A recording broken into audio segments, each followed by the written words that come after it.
Right. Okay. I'm Terra with the Ambitious Addicts podcast. Oh, I'm Christina with the Broke Girl Society podcast. And for the first time ever, we are working the steps together live on Facebook. So if you pop in and you see us talking about the steps and you know anybody who might find some hope from working the steps together, we'd invite you in. Feel free to join us. I'm just going to go ahead and share this to my group real quick. Christina, I don't know if you want to do that, but we're going to be talking about step 6 in 12-step recovery.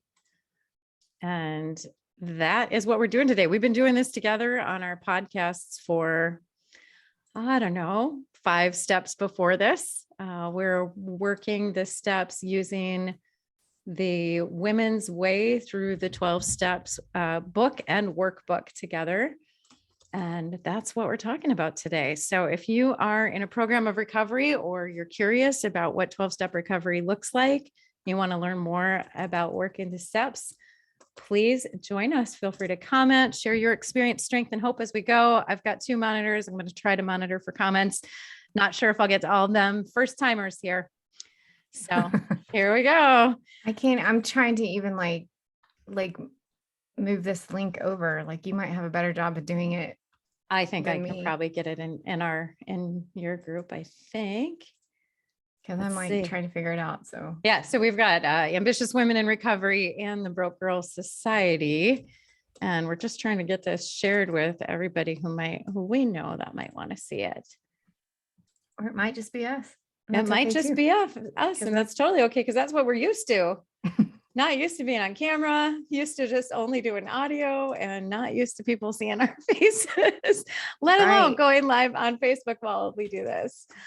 Oh, but we just thought we'd step out of our comfort zone, do something different. I think for me, one of my challenges early on in recovery was like, how do I work the steps? I don't even know how to do this. Where do I start?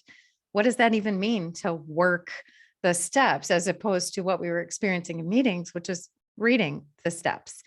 And so I'm Terra. I'm a compulsive gambler. I'm also in recovery from codependency. I'm presently working a 12-step program of recovery for both my compulsive gambling and for my codependency.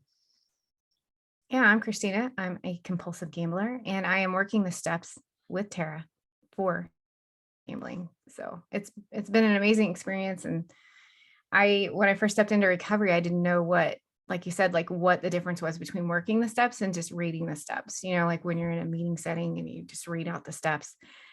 Working the steps, especially with this workbook, has been so eye-opening. And I can see why they are so important in recovery. I think a lot of people choose not to work the steps, and that's okay.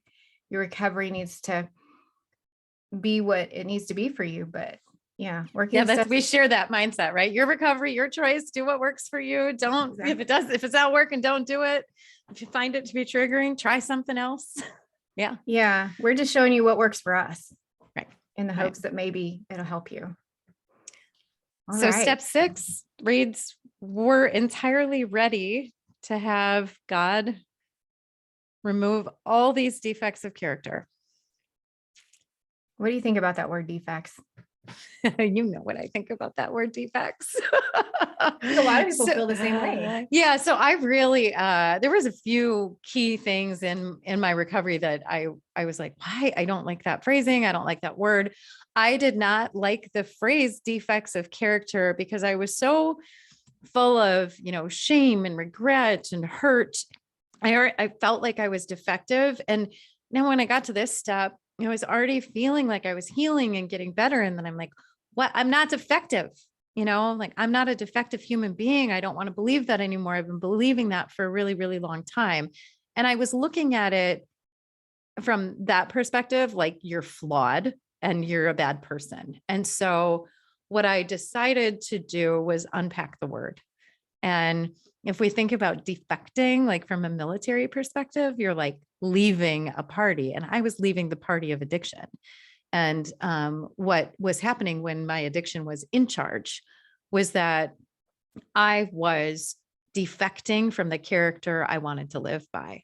So I think of it that way now, that when I'm active in my addiction, I'm defecting or abandoning myself. And so that's now how I've been able to reframe it in order to get over my reaction to defects of character. I now don't have as big of a reaction, but it was not it was not something I really wanted to look at. Like I did not want to call myself a defective person. How about you?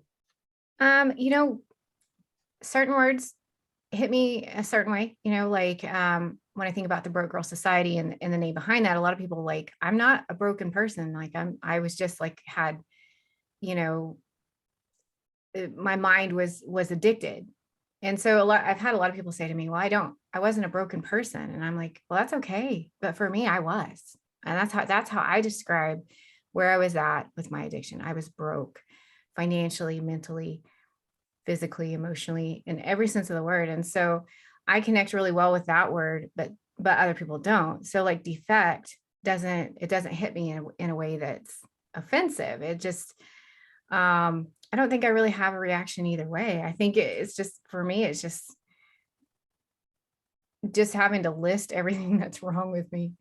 I think that gets me more than anything. Like it's not the word, it's the actual defect, the Yeah, actual problem. right. And when I was listing this out, I was like, I have a real problem with the word gaslighter. Like, because that one for some reason hits me to the core that I made other people feel like they were crazy just to continue with my lies or Mhm. just, to continue in my addiction. And so that one like hits me to the gut, but that would be something that described me in addiction. And I think fortunately it's not something that would describe me today, but it is something that, I've had to come to terms with. Mhm. Yeah, like you were creating a new reality in order to manipulate would be another way Mhm. to call gaslighting the situation and what people thought of you or how people Yeah. perceived an event so that you could get your way and keep gambling. Very much Yeah. so. Yeah, I definitely get that. I think when I look at my list now of things that were me defecting from my character, I mean, lying was certainly something Oh that yeah. showed up a lot. Number one for me.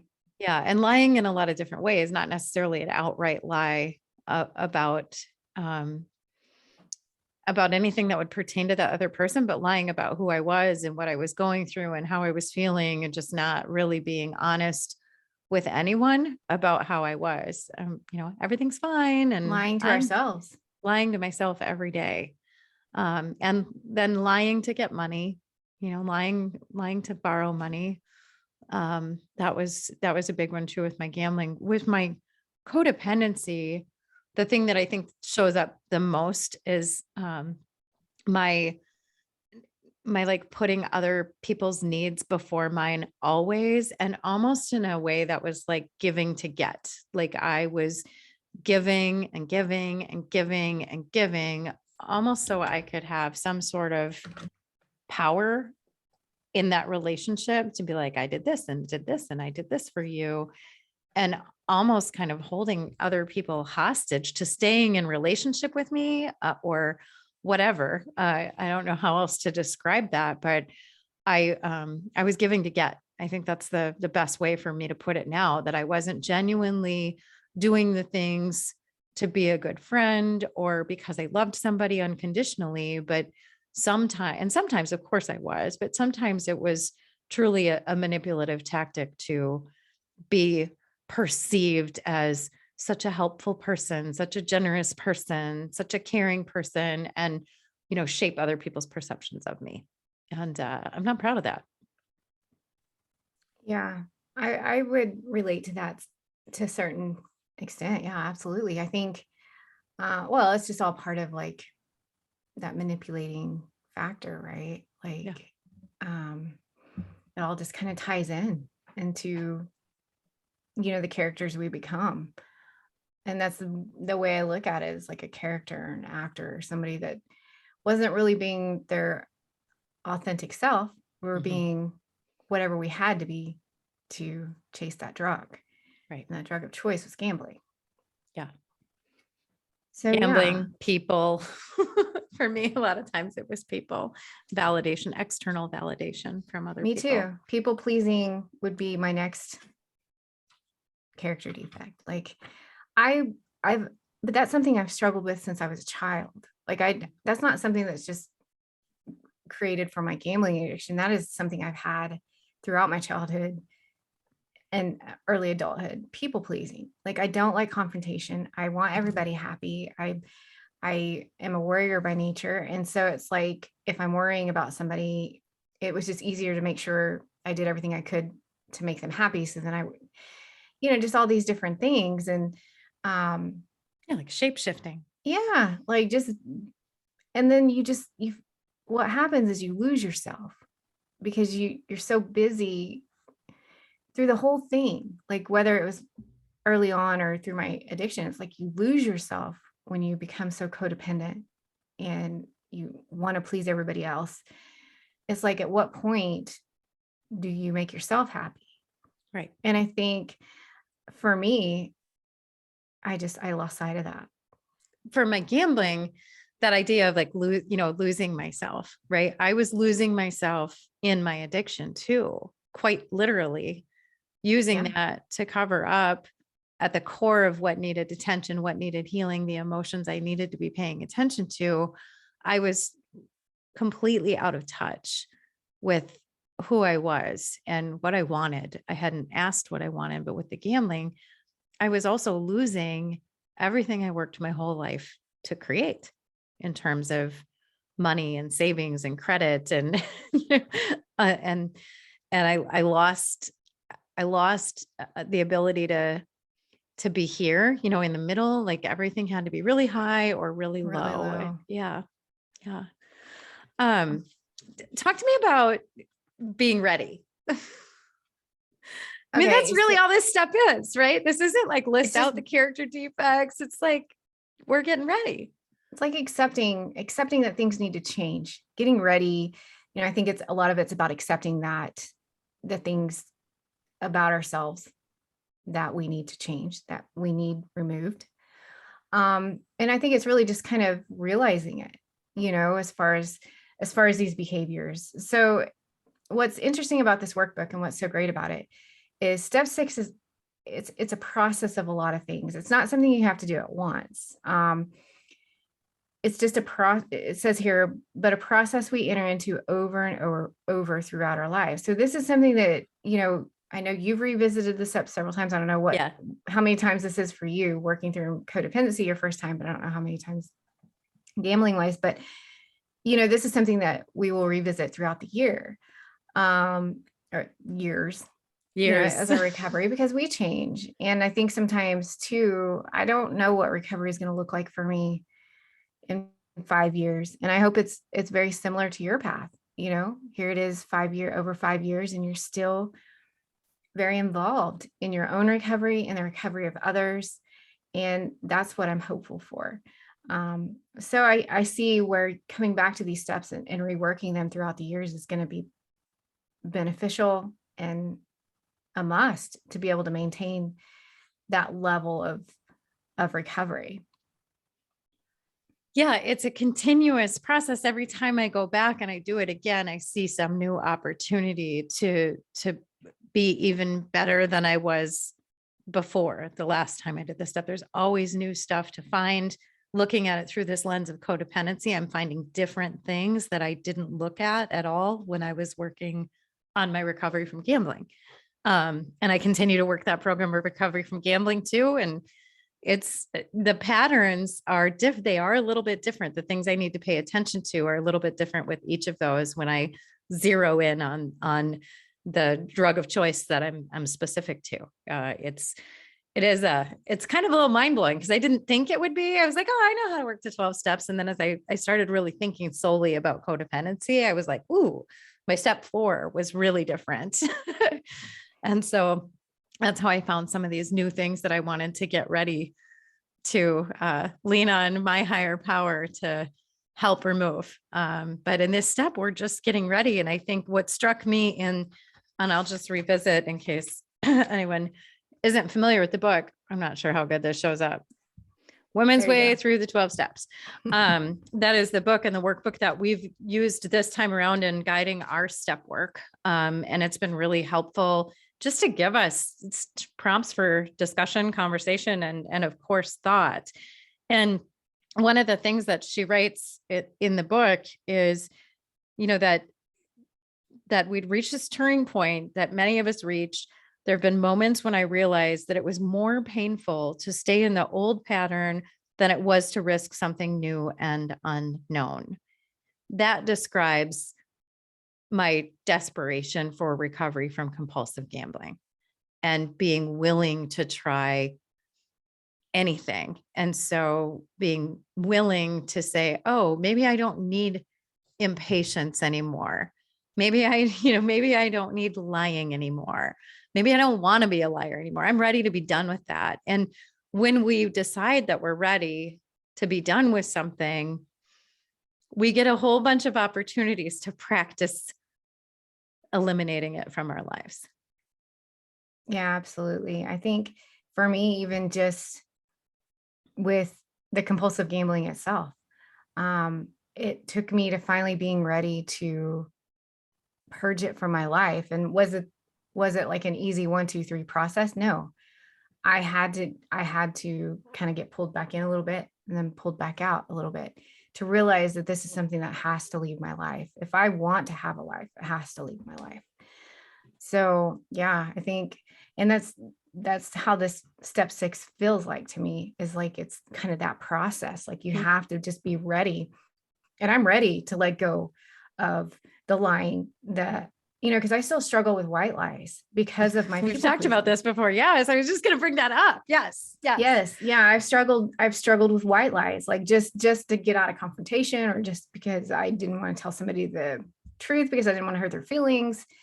Because I just, just the thought of hurting somebody because of something I say, I still have a hard time with it. But, yeah, so I think when it comes to being ready, I'm ready. I am ready. Ready to leave the lion behind? I absolutely What'd you have for am. lunch today, Christina? I'm kind of like eating lighter. So I actually had guacamole on carb, like a low carb tortilla, like just, yeah, not even guacamole. It was just an avocado spread on a low carb tortilla. It was And then I had smashed up, cottage so cheese. Yeah, I had cottage cheese and pears. So nice. yeah. Nice. Yeah, I No remember lying. And telling I me did that. have a Dr. Pepper. I did wash it down with a Dr. Pepper. I'm not lying. I remember when we talked about this early on, and you said, yeah, sometimes like someone will ask me what I ate and I'll just blurt out I had a salad, even though I had a burger. And that's the truth of it, because I didn't want to hear the like, well, you really should be eating, you're diabetic.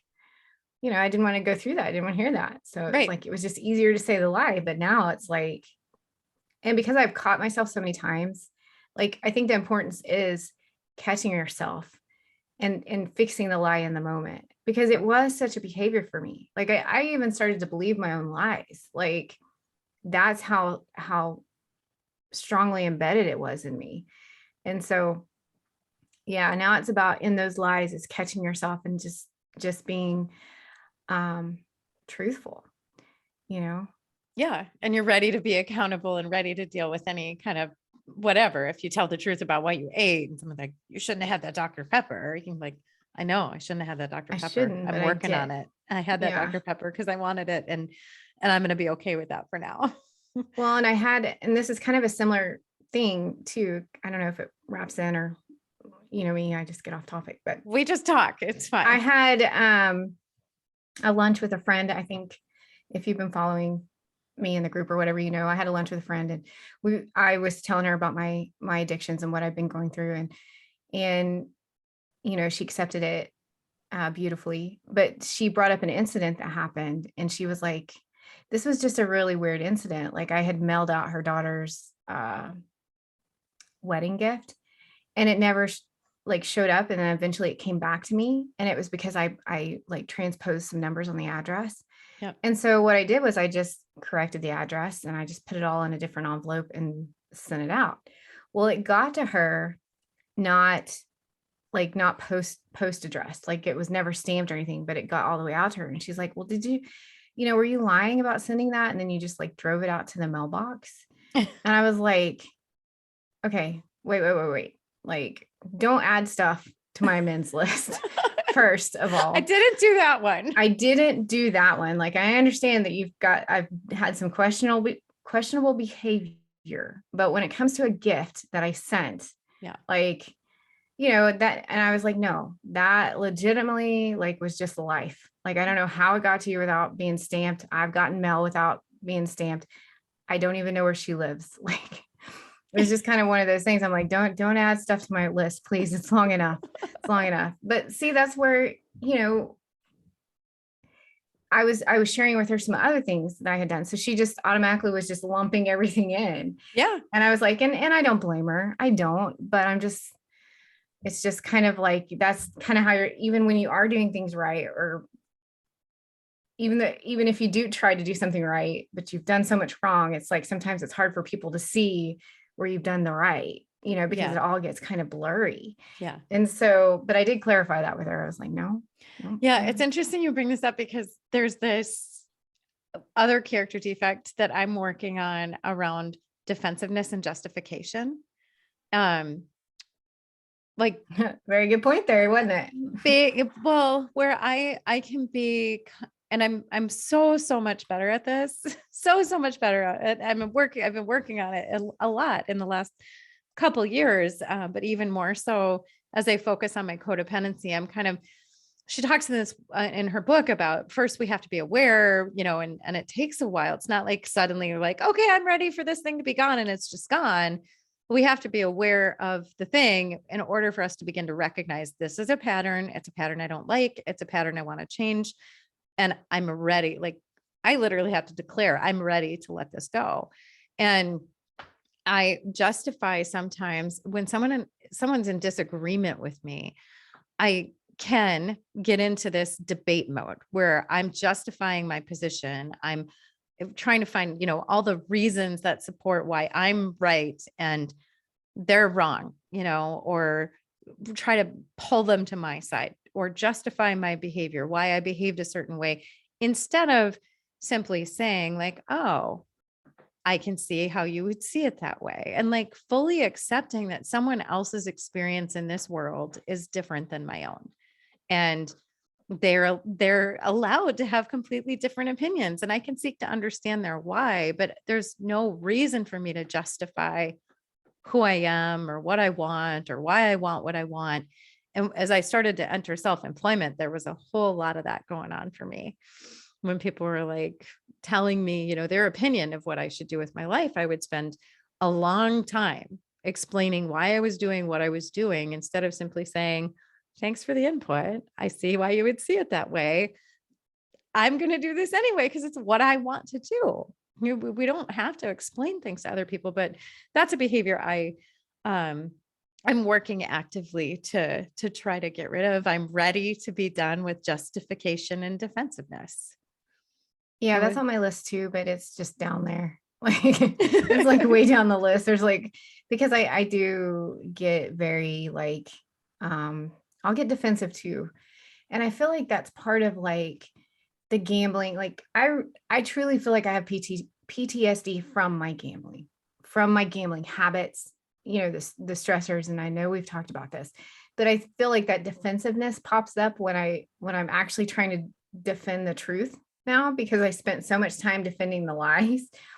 Now it's like defending the truth. And then especially with what I'm doing in my recovery life, like I feel like I have to justify every decision I make, or even if I want to, cut back maybe on a meeting, I feel like sometimes I have to justify why I want to cut back on a meeting, because people are like, well, don't cut back on your meetings. And I'm like, but I'm doing 6 a week. Like, most people don't do that many.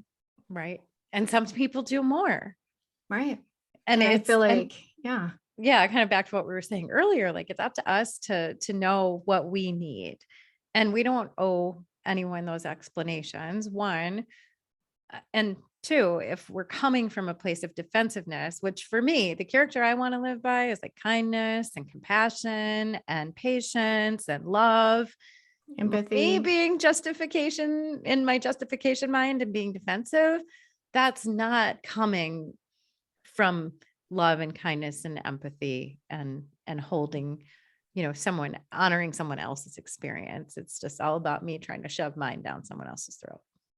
Good point. And I know we've had so many conversations about this, like when I've been dealing with other things. So it's interesting to hear you say that.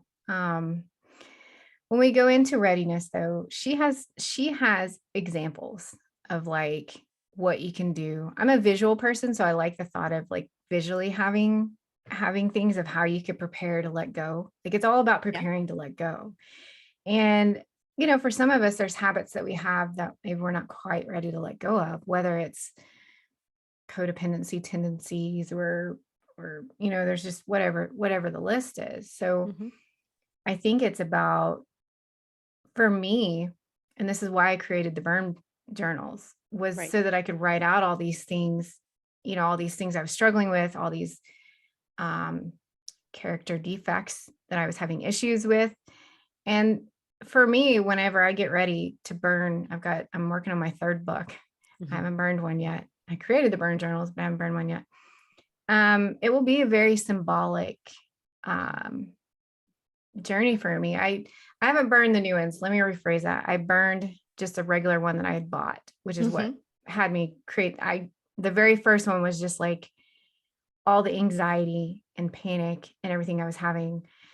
And I did burn that one and it felt really good, which is what influenced me to create the burn journals. But I have not burned a Broke Girl Society. I just wanted to clarify that yet. And I I think, will. yeah, I think maybe that's a whole nother live video, is you actually burning one of them. I think so. And I'll probably get people who have bought them to see if they're ready to Yeah. put things in theirs. Like, And can we we could have a just have burn like event? Let's all do it at the burn same event. Let's time. burn this shit out. Burn it Yeah. down.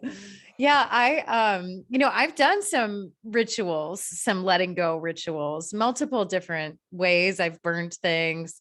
I've ripped up little pieces of paper and like drove around, admitting to littering. It was compostable. It's recorded. It's out there now. Recorded. Yeah, like little tear things up into little tiny pieces of paper and throw them out the window. And like, I'm done with this. I'm done with this. I'm done with this. And there is something that feels really good about truly having a letting go kind of a ritual. And at the same time, we just talked about this in another meeting that I was in, that I also had a ritual of goodbye with the casino, like and like saying goodbye to it, like I was never going to come back. And then I'd go back. And so the first couple times I did this, I was kind of arguing with myself, like, oh yeah, sure, sure, you're done gambling. And I still, this, like I still struggle, have this on again, off again relationship with cigarettes. I can't tell you how many times I was like, this is my last cigarette. Did like this, It's very like in my dramatic head, movie. like really dramatic, like goodbye smoking. I know I'm it. done with I you do that with Dr. forever. Pepper when I throw the last bottle away. I'm like, this is it. I'm not even buying it Yeah. for the house. Next Yeah. thing I know, And I three think what pack that, of yeah, I think what that tells us though, is like all those times I said I was ready to leave the casino, I wasn't really ready. And I think this step really shows us that it's okay if we try and try and try again and keep going after new things. And eventually we'll get to that readiness point. Same thing we hear people say in the meetings, like don't leave before the miracle happens. I like the thought of that. And I think it's one of those things too, if you're struggling to leave gambling behind, just keep going to the meetings, keep reading what you read, and eventually you will get to that point where you're ready to, you just find yourself moving more towards not gambling than gambling. Yeah. You start to realize, different things start to show up in your life that start to push the other out. Yeah. And For some people, yeah. And this is really about like what's underneath that for us, right? Like what are Right. the character traits that really led me to, or showed up when I was active in my addiction, whether it was gambling, drugs, sex, work, alcohol, codependency, food, you name it. I read What, something that blew my mind earlier what's that? on Twitter, believe it or not. Um, this woman posted, oh, hang on. I probably should have had it up before I said it. But she posted about why, like, most people think that they gambled because they escape, to escape gamble, to escape their life, escape their emotions. But what if you gambled because life was escaping you? And it was like interesting because I think with my gambling, what started my gambling was because a lot of my friends were married, having babies. I wasn't having babies. Mm-hmm. And that was always something I always thought I would be. I always thought I would be a mother. And as the years went on and the opportunities didn't show up to be a mother, I think that really embedded in my gambling too. Like that part of my life was escaping me as I got older, as certain relationships changed. And it was just like, yeah, it blew my mind when I read that because I'm like, I always looked at it as a point of just escaping life, escaping the hard parts of life, the emotion of life, instead of escaping from the realization that life is escaping me. Yeah, that's an interesting perspective because I think, not having what we want, I was trying to escape the reality of my life as it was and kind of my unwillingness to accept life as it life on life's terms. Mm. So yeah, I'd have to think more about how that applies because I think I was escaping the emotions that were created because I was arguing with reality all the time, which is another character defect. Arguing with reality. Yeah, like wishing things were different than they are versus loving what I have and not spending a lot of time in gratitude, but always kind of looking for what I didn't have instead of really taking that time to appreciate what was already there. Yeah. Yeah, I think we lose a lot of that when we're stuck in addiction. We lose a lot of we lose sight of what's right in front of us. The good parts. Yeah. I say all the time I didn't grow when I was deep in addiction. And a lot of that was not appreciating the things that I was surrounded by. Right. That was true for me too. Okay, so I'm going to ask you this question. Yeah. What did you learn about being ready or willing to let go? And going through that process, what I learned about being ready is that when I take the time to deliberately reflect about what I want to let go, my readiness builds. It's like the courage gets bigger and bigger inside of me because for me, being ready meant really understanding why this wasn't something I wanted in my life anymore, no matter what, name a trait, any trait, or that I didn't want to have as much power as it had in my life anymore. And I noticed when I took the time to get ready that my attitude about it became more and more positive. I became more determined. I came to have greater belief that it was possible. That it wasn't like, oh, this is just who I am. This is just the way that I am. I can't change who I am. And really beginning to look at like, oh, well, maybe I could become somebody who gets on Facebook and talks about the steps with a friend, like For everybody to be able to watch and see. yeah, Yeah. maybe I could be more vulnerable and less guarded. Maybe I could do that. Let me see. And think about that like with going to work out, right? I mean, if you're hanging out in your jeans and a t-shirt and you think, oh, it's time to go for a run, you're not ready. Very true. You gotta get the right clothes on. Definitely I need a sports bra. I gotta have the right tennies on because my feet are gonna hurt. And so I have to go through the action of becoming ready to go do that workout before I go work out. So I think about it this way with shifting our mindset and our behaviors and our, kind of some of those things that are core to who we are, instead of just accepting that I'm a liar I have to think about, like, at first I have to accept, okay, this is who I am. And then I really have to think about, why don't I want to be a liar? Who do I want to be? And what would that look like if I never told a lie again?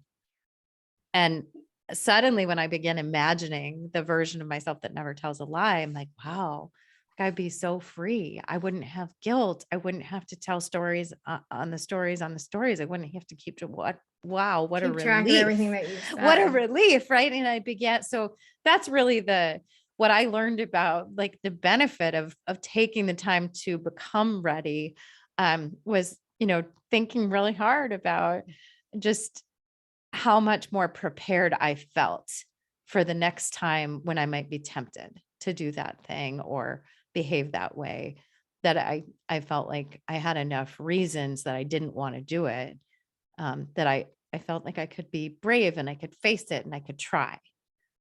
Yeah, and that's very much like the process that I've been going through, even from the very early days. Like, I was listening back to my very first podcast episode with that you and I did on Yeah. your podcast, Yeah. and I listened to that, and I feel very much the same person, but there's slight changes, you know.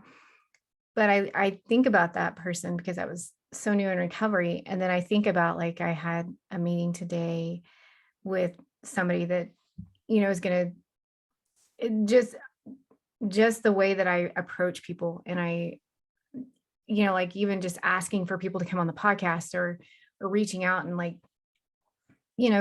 going for what I want, I guess is what I'm trying to say. Yeah. Going for what I want, and what that's not something that I can honestly ever say was part of me, or it felt like it was part of me. I want to help women. I want to get our stories out there. I want to get our voices out there. And that passion in me just seems to it's just changed me. It's Hmm. changed the way that, like, this, I'm not a very social person. So, like just cold calling somebody and being like, hey, would you like to be a guest on my little indie podcast? That where where did that person come from? Right. Like, that was not that was not the Christina of 2018. Of That was not yesteryear. even the Christina of 2010. Right. Like, it's just like Danielle said on my podcast I released with her this week. She's like, my family calls me Danny 2.0. And that's kind of how I feel, like Yeah. Christina 2.0, like, just this completely different version of myself. And I'm more authentic and happier than I've been in a really, really long time. So I think, in the only way that I could be this version of myself, truest version of myself, is getting out of my own way and being ready to let go of the things that were holding me back. Right. So I think that's why this step is so crucial. Yeah. Is I think it is too. And that's funny. We both had guests who made a reference to this. I interviewed someone today. I think it'll release within the next couple of weeks. And he said he became known at work as New John. I I'm like New it. John. He was like, you're like a whole new John. I've never seen you smile this much in the last 10 years that I've known you. And yeah, I mean, it is. And I've had comments like that too. You seem like a whole new person. And for some people that's great. And for other people who are used to the old version of me, it's not so great. Yeah, especially when we start putting up those boundaries and enforcing them. Yeah, That can really change things. it can. And we talked, the next thing that it goes over in this workbook is personal knowledge, which you've already touched base on. Is just knowing, recognizing these defects, like really thinking. And I think that's too why journaling has been so helpful for me, is I can go back and I can read something I wrote and actually look at it in a completely different perspective. I think I posted something yesterday about, like, managing your emotions and not reacting to your emotions, like, because I had a situation, and it was like my first instinct was to go one way, but then it's like, okay, let's really walk through this in our minds. And so it's similar for me in journaling. Like, I can journal out an emotion and then come back and read it and look at it and be like, okay, well, we need to work on this, Yes. and so personal knowledge of knowing those defects, or just, we don't even have to say defects, just the things that that we want to change in ourselves to Right. be the better version of Right. ourselves Right. that we want to be. Yeah. Just a constant inquiry of like, is this who I want to be? Am I proud of this action? Do I want to, do I want to continue being this kind of friend, mother, daughter, sister, whatever in the coworker, whatever in the world, right? Is this how I want to show up in the world? And if it's not, it's within my control to change that Absolutely. And do with I, help. for With me, do help. I want to be a person who doesn't, um, for me, it was like, do I want to be a person who doesn't go for what she wants? Do I want to be a person that has all these ideas in her head, but doesn't pursue them? And I don't. I want to pursue them. I want to do all these things. And sometimes I frustrate myself because the old version of me would have just sat on him, ignored him, let life pass me by. The new version of me wants to do everything yesterday. So I And think all the things. everything. And I All the remember you things. telling me early on, because I've been like this since you met me, right? Like the next thing, the next thing. And I remember how important it was. And everybody can see my nicely organized calendar back there. But I have that calendar, I have my book calendar that I carry with me, and I have my phone calendar. Like I have to be this organized. And that wasn't a version of me either. This is recovery, Christina, back here, because non-recovery Christina didn't even know what bill she had coming out anymore because she didn't care.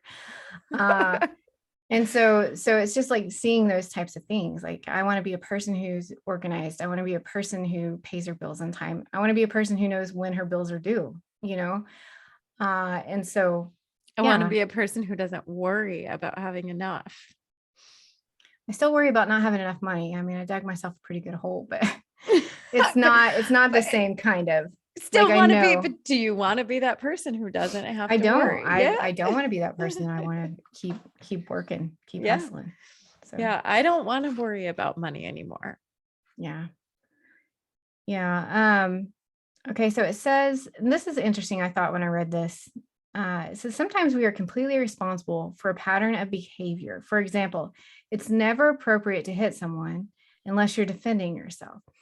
So when we create these patterns of behavior like lying or gaslighting, as much as I hate that word, manipulating, those are all three things that very much would have described me 11 months ago, you know? Um, when we are responsible for those actions. Like, even though I know we can blame so much on the addiction, our addicted brain is different from a non-addicted brain, right?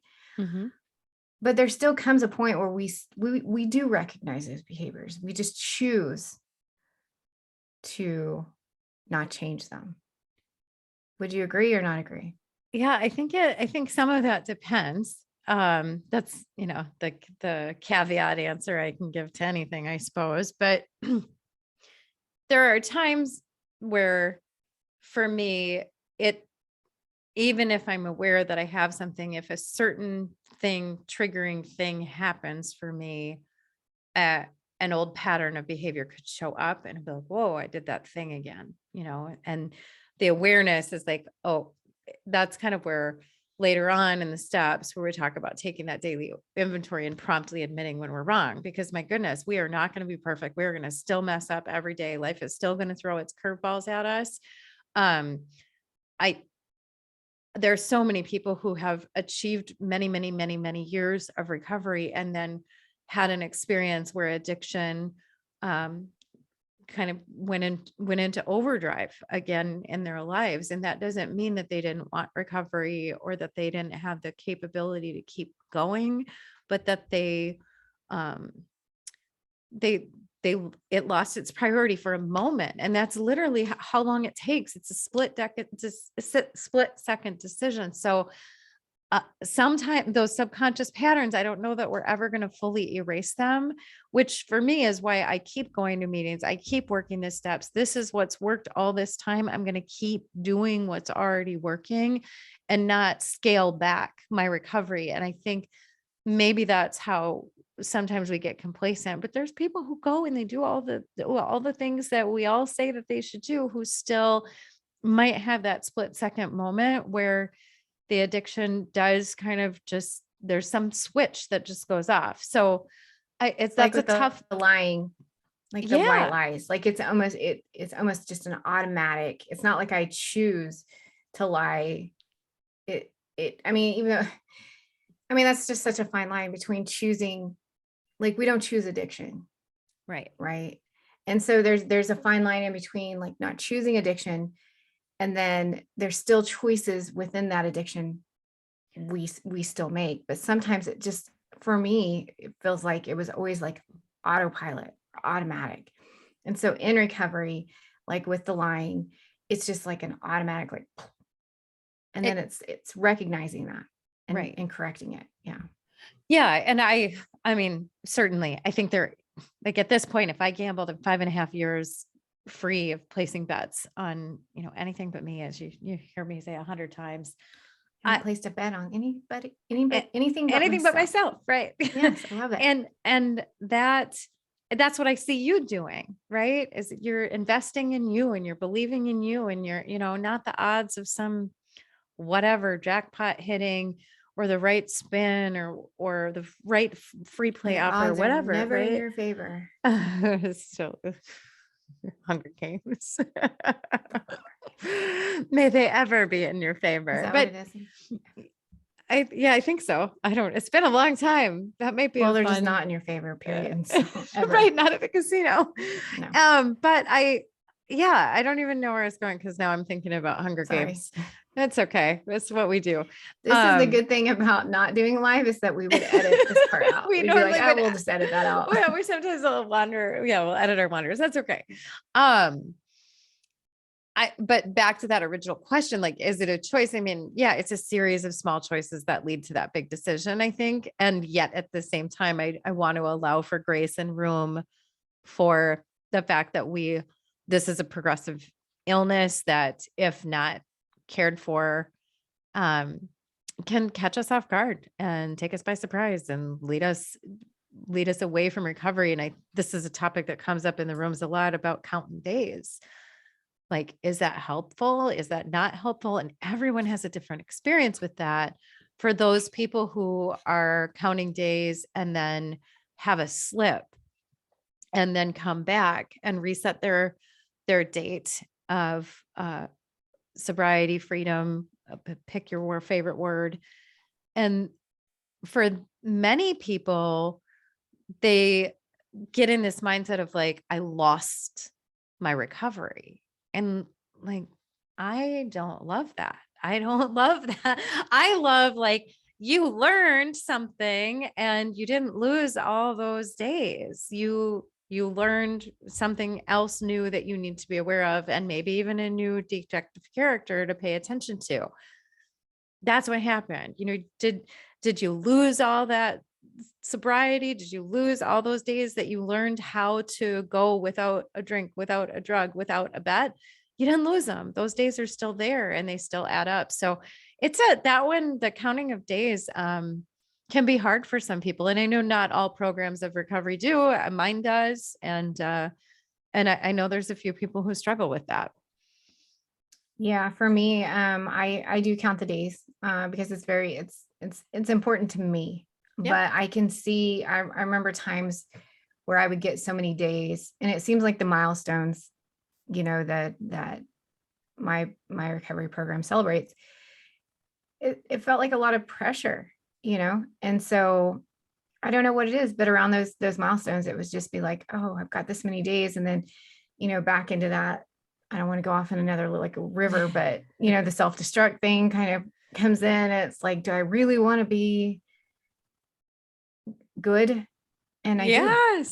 do, but there's still that little like monster in the back of my mind that's like, let's just burn this down. Come on, like let's do something wrong so we can Yes. feel something bad. And Yep. so and that's just being completely honest. That's something that rears its ugly head every once in a while. And Mhm. but it's learning to talk back to that little demon and be like, no, I've got so much more to gain. Life's better over here. It Sorry. is. Sorry. See ya. As our friend Kitty likes to say, go back in your cage. Yes, it is a monster that needs to go back in its cage. The Okay. the the thought around the milestones, that's I'm reading The Body Keeps Score very slowly. I'm a person who has like multiple books going on at the same time between too. audiobooks and actual books.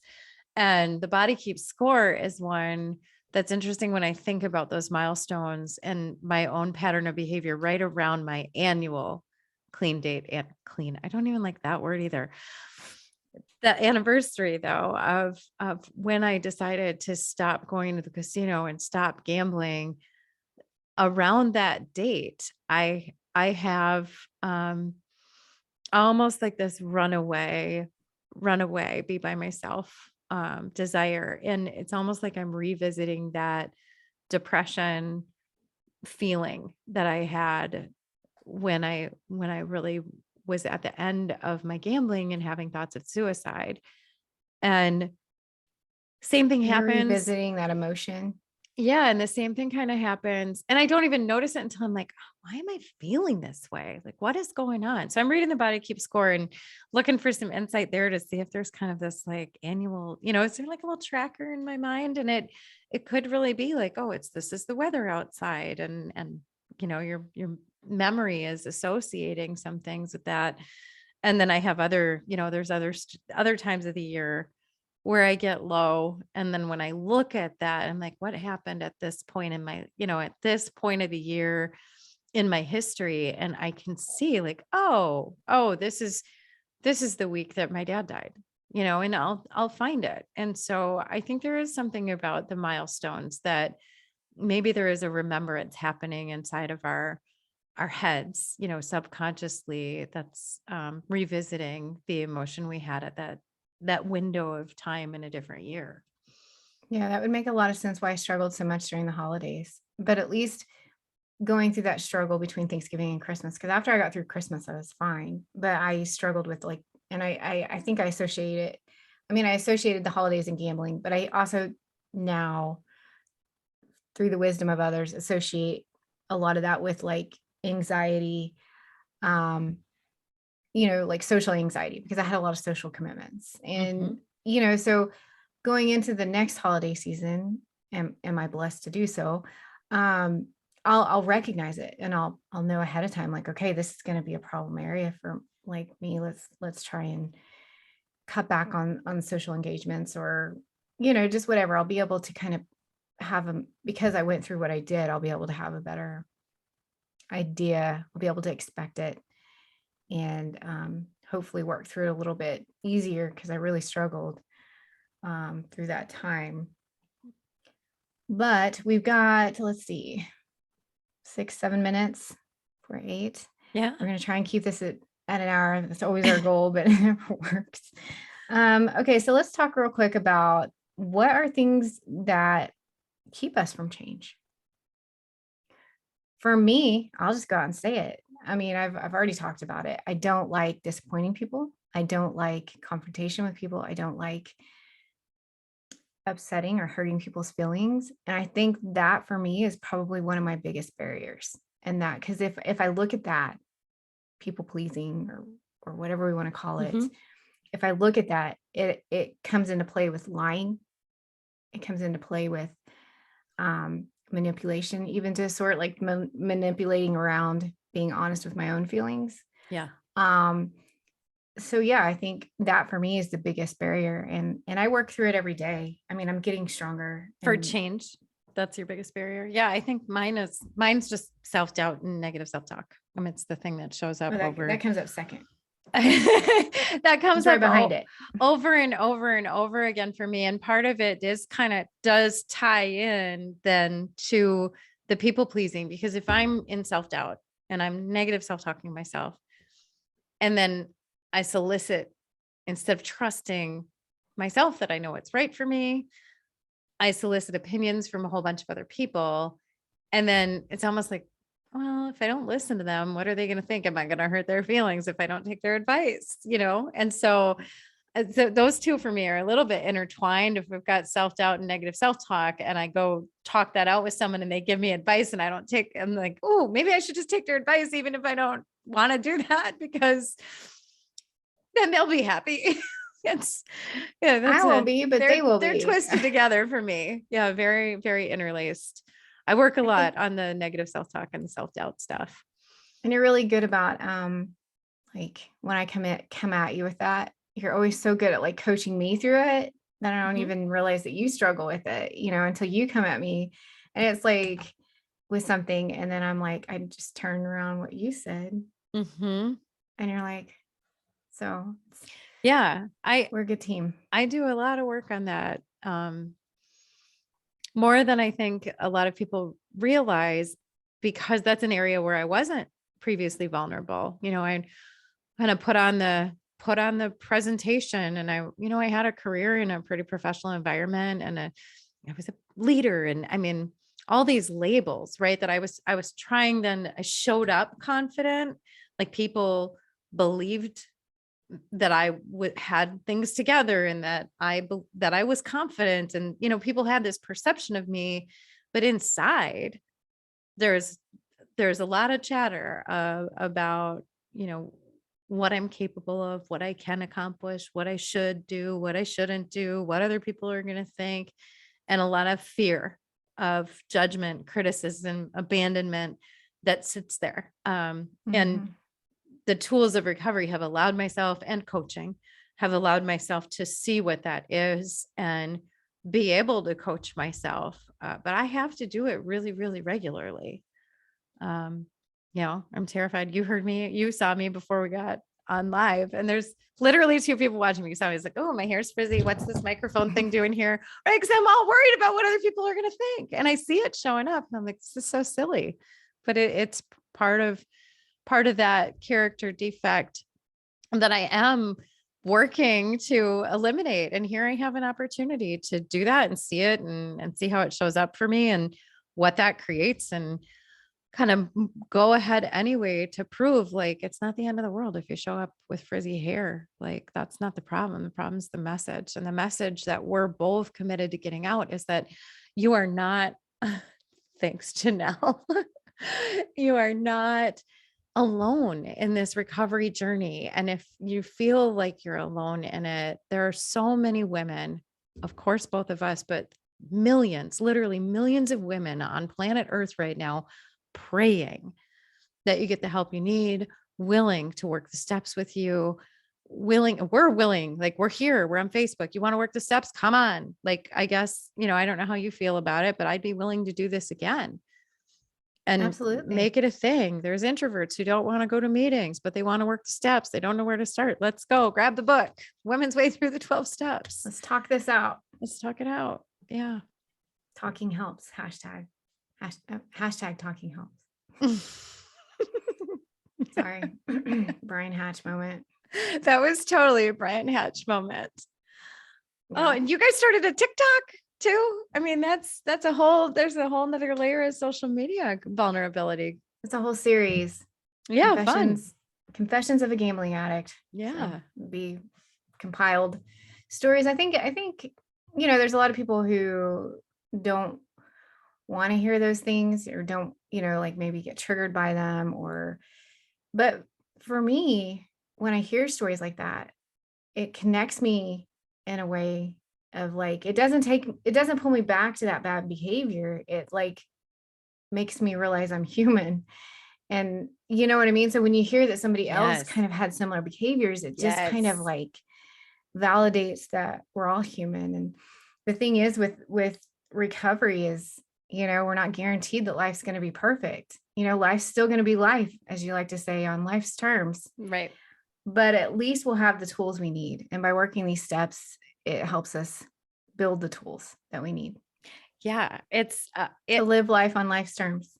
yeah. And accept reality. I mean, I have this illustration about rainy days, right? Like, if it's raining outside and you're in the middle of a drought, you're going to be so excited that the rain is coming, because we need the rain. But if you're at the pool and the sun is shining and you were going to go swimming and then it's raining, then you're going to be arguing with the rain. Like, we can't change the weather, and there's a whole lot that we can't change about life, but there's a lot that we can change in how we respond to our lives. And I want to be done with the suffering side and be in the living side of life. And for me, recovery has made that possible.